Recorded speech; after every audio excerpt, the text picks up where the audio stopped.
Hey everyone.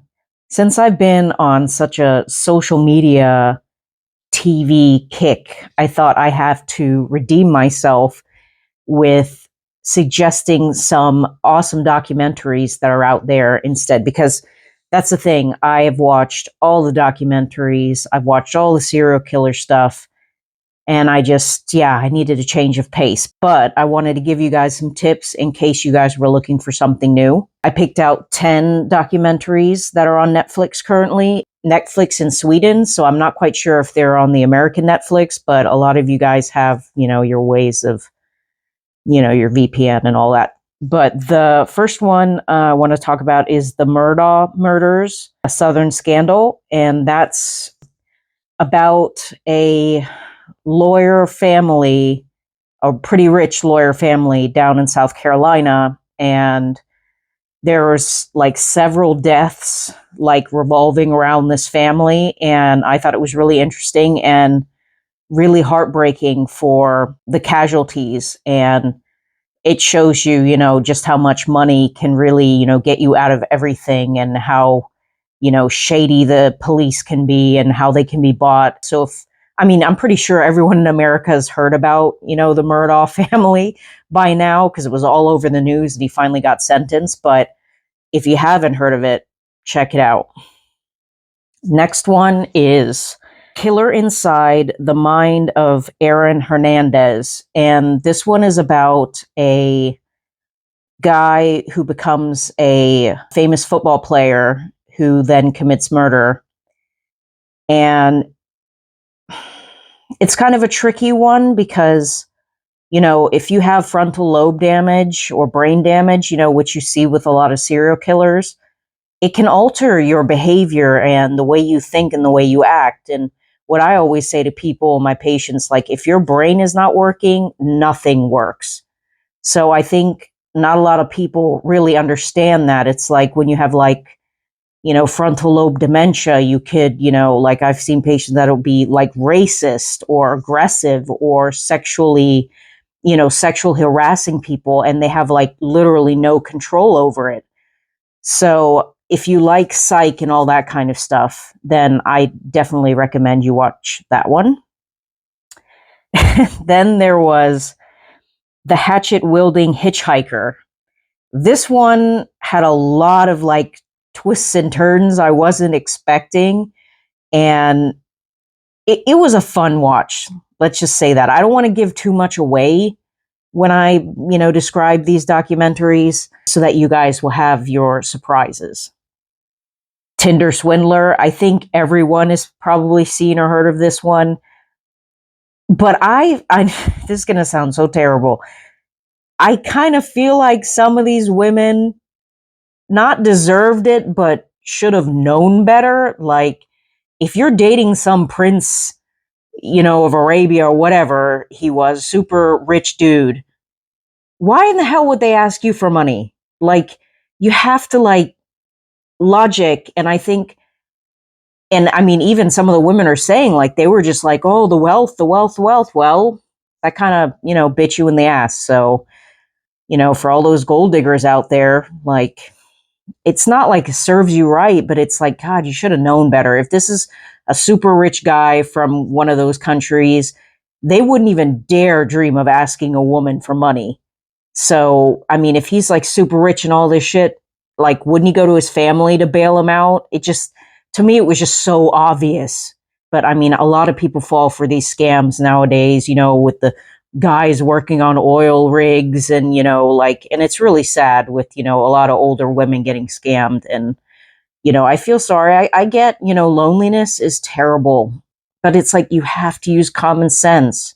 Nowadays, there should be no reason why you can't, see someone face to face by using a camera, or the camera on your phone, or talking. I mean, there's no one that doesn't have data. And if you don't have data, you go to a Target or a Starbucks or wherever you can get connected to the internet. So there is literally no excuse. And that's why they use that whole oil rig, because then they can say they're on a ship out bumfuck nowhere and get away with it. But still, like, ladies, use your noggins. Then there was Crime Scene, The Vanishing at Cecil Hotel.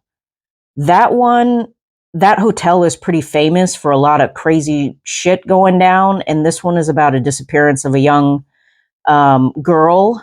And, you know, like how they go through the mystery of everything and don't know if they find her or not. You're going to have to watch it, I guess. But I was really, I thought it was a really good documentary as well. So check that one out.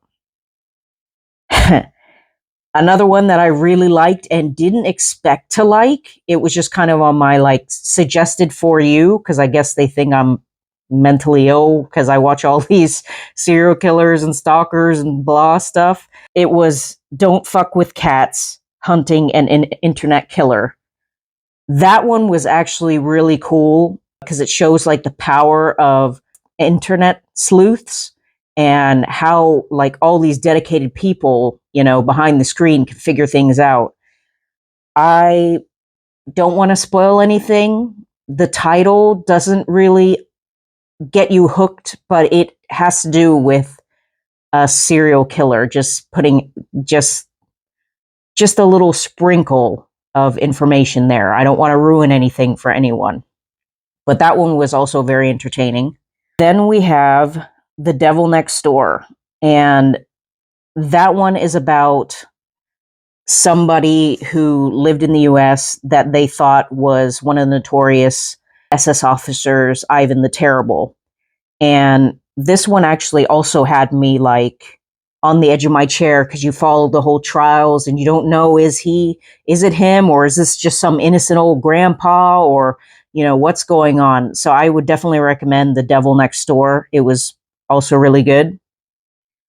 One of the most effed up documentaries I've seen has to be Abducted in Plain Sight.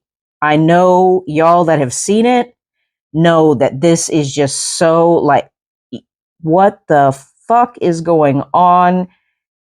It's just, I don't even know how to describe it. You have to watch it. It's just so ridiculous. Like, you can't even believe this stuff is actually real. So I would definitely recommend that one.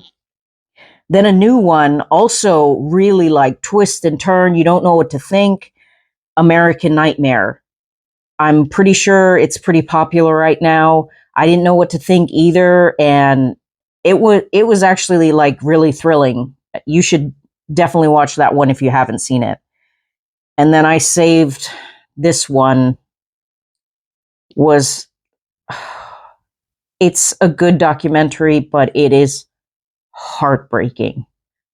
I cry every time I watch this series. And it's not like I watch it over and over like I'm some masochist, but you know how you like have friends over and then you're like, oh my God, you have to see this. At least I'm one of those people where, you know, if I've seen a movie, it doesn't matter to me if I watch it again because I want to share like the joy with someone else. If it's like a, you know, comedy or whatnot, or, you know, documentaries that I think are really good.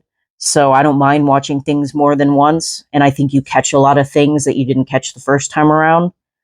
But this one has to be one of the most heartbreaking things I've ever seen. And it was The Trials of Gabriel Fernandez. Absolutely heartbreaking. I mean, the first 15 minutes, I was already in tears. Absolutely terrible. Absolutely heartbreaking. It's hard to say my number one, but it's one of those that will always stick with me because it really, really, like, it hurts to watch. Absolutely terrible. I hope those people burn and rot in hell, like, seriously. And if you've seen it, you know exactly who I'm talking about and why. And it's just a jumble of how shitty the society can be and how the system fails. You know, these children that are really in need. It's terrible, but you should watch it. What is your favorite documentary? Did you guys see any of these documentaries? Can you give me any tips on any good documentaries? And I'm also gearing up to start doing live videos. So if you guys have any questions, I'd be more than happy to answer them for you because, yeah, I say what I think. I really don't, I think a lot of people should do that more often. So, yeah, give me some tips, guys.